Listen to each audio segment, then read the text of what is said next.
In today's video tutorial, I'm gonna walk you through how to fix Riot client not launching.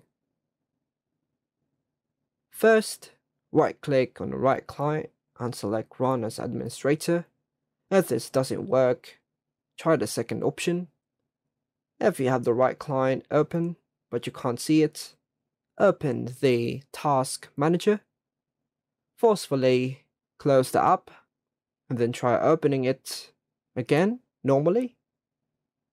If the issue persists, proceed to the third method.